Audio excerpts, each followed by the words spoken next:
GoTo was formed in 2021 through the biggest business combination in Indonesia's history, bringing together the country's two biggest technology companies, mobility giant Gojek and leading e-commerce marketplace Tokopedia.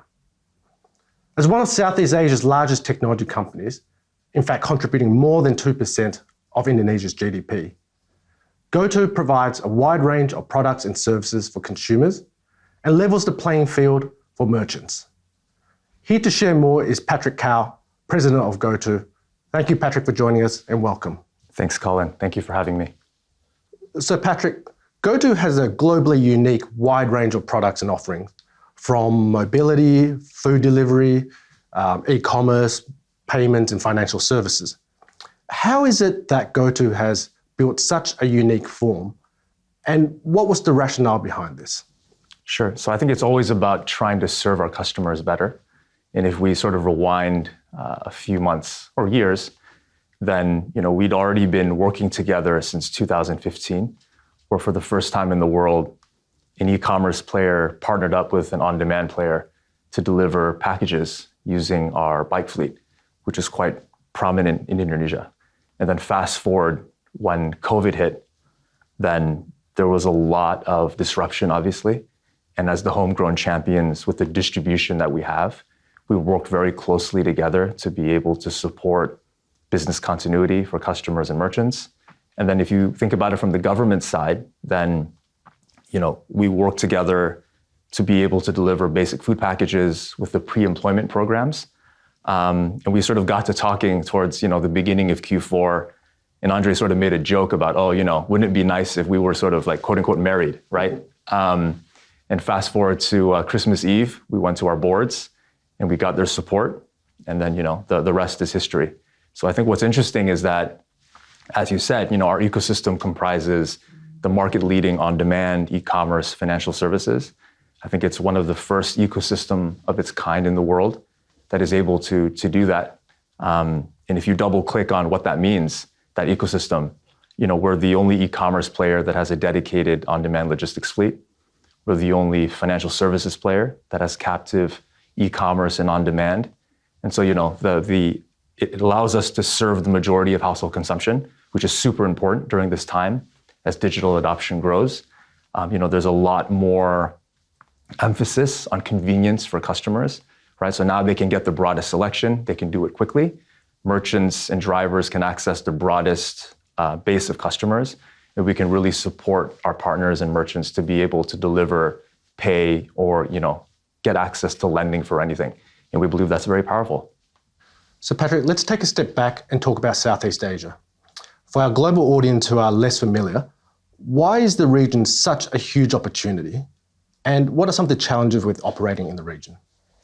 So I think the first thing that's important to remind everyone is that Southeast Asia is not one country, right? It's comprised of a number of countries, and each of them are quite distinct in their own way. Yes, there's a lot of collaboration between economies, but each market that you enter is very, very distinct. And so, we're fortunate to start and build our business in Indonesia. It's the fourth largest population in the world, largest archipelago, and also the largest economy in Southeast Asia. I think the benefit that we have of starting there is because the population is so big, GDP per capita is north of 4,000. The demographics and the macro are quite strong. And I think if we fast forward into what's happened during COVID, then it's also been very resilient because as a result of a strong trade surplus on the back of both the food and natural resource commodities that we have, stable oil and cooking oil prices, then that's also led to continued growth in GDP per capita, stable FX.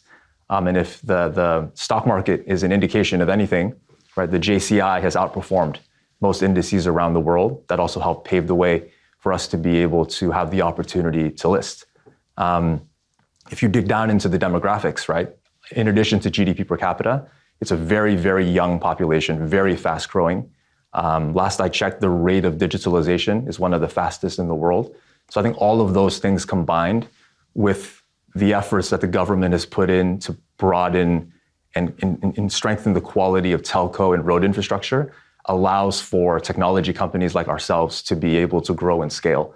So I think we're at a nice inflection point now where, our use cases around on-demand and e-commerce are broadly 10 to 12% penetration, depending on the source. Financial services is super early, so the opportunity is immense, and we're at the right kind of scale where we can do that from a very sort of sustainable way, and that's quite differentiated, I believe, too, from how we look at different markets around the region.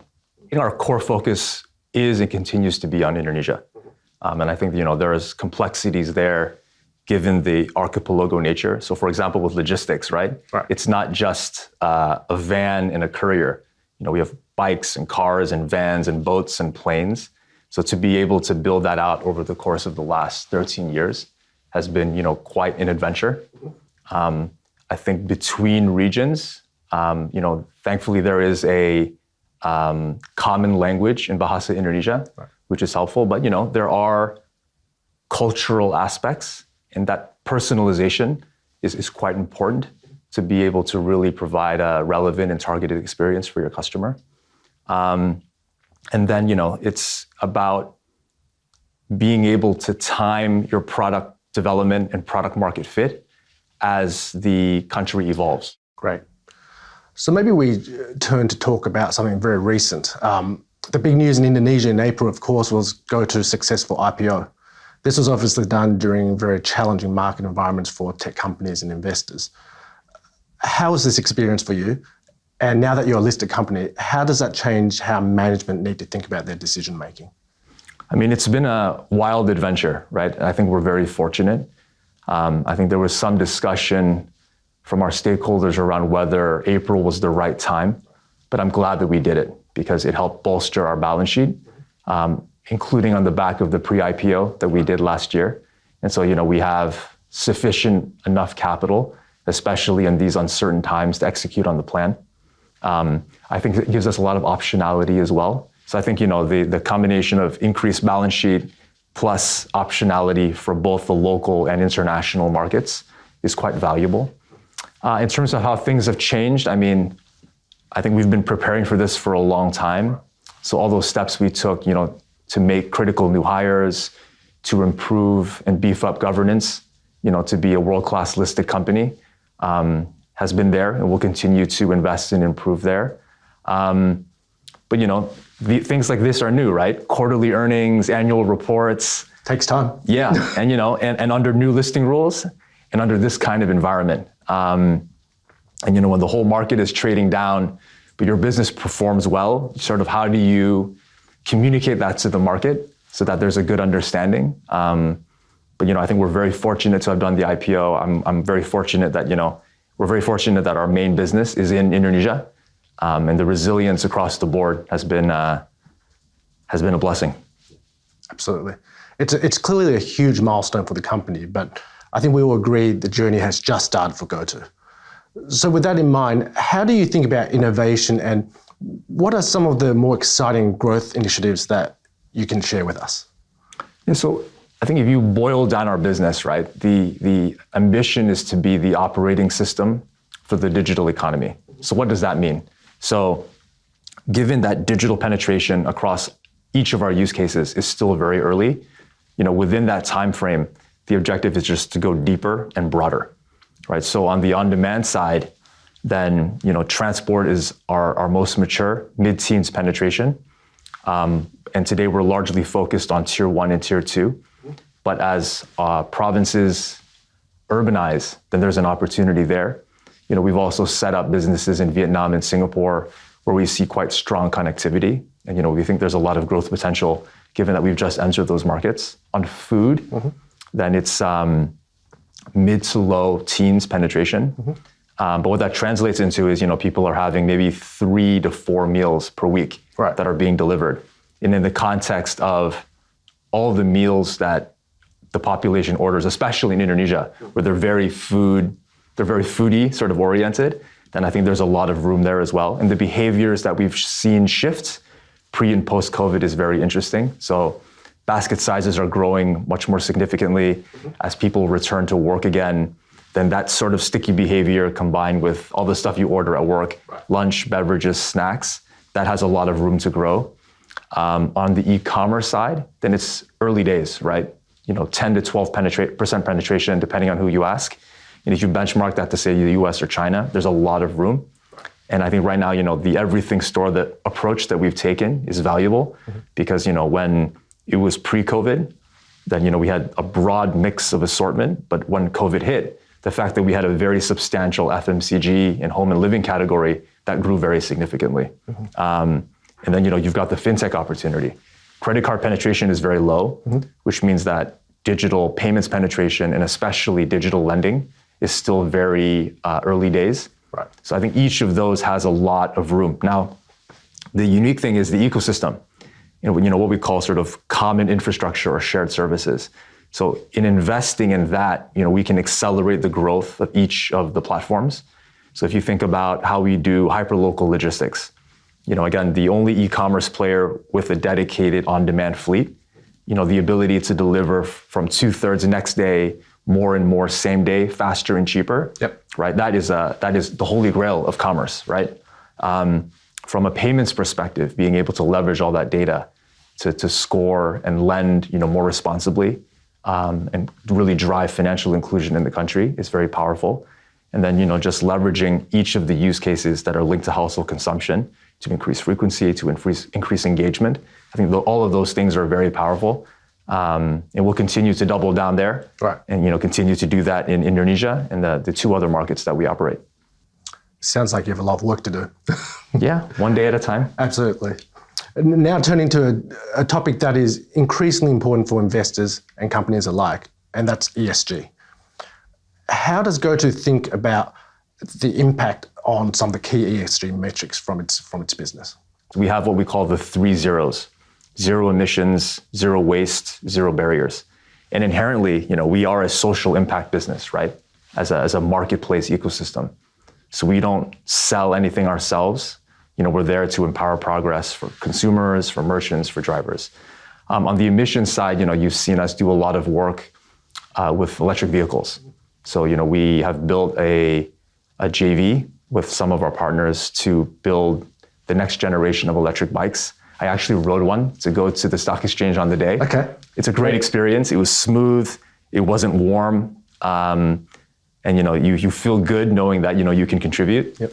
We also did our JV with Gogoro from Taiwan to do battery swapping, and that's much more effective in Indonesia, given how the power infrastructure is set up, but also how drivers like to congregate.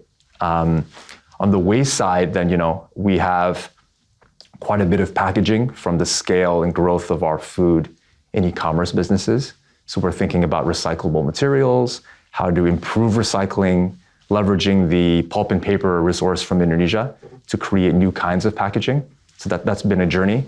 And then on the barrier side, then, to provide more inclusion and income earning opportunities for merchants that are largely SMEs, right, for our very large driver base, but also for our stakeholders, including our employees. So I think, things that we did, for example, with the Gotong Royong Share program, to make every employee a shareholder was quite powerful. But also we've recently hired a new head of DEI. And I think, she'll really help us evolve how we think about, not just gender, but also, the broader spectrum of inclusion that is very important to us. But really, in many ways, core to the GoTo business really is financial inclusion, and also, I think in Tokopedia, it was democratizing commerce, right? The objective is to create opportunity and inclusion for everyone in the digital economy. So a lot of the parts in Indonesia that are beautiful, that are the backbone of the economy, were always informal. Right. Now they're formal in the digital economy. And to your point, that's very powerful, right? And the accessibility that you can get, the optionality that you can get, transcends sort of whether you're in Greater Jakarta or not. And if we can do that for, the other emerging markets that we operate in, then that's very core to the mission and core to our purpose. Excellent. Well, Patrick, thank you so much for your time. It was great to hear the unique story, and clearly GoTo is a pioneer in Southeast Asia technology. So we look forward to tracking how it evolves over time. Thank you again. Thanks for being a supporter and investor, Colin.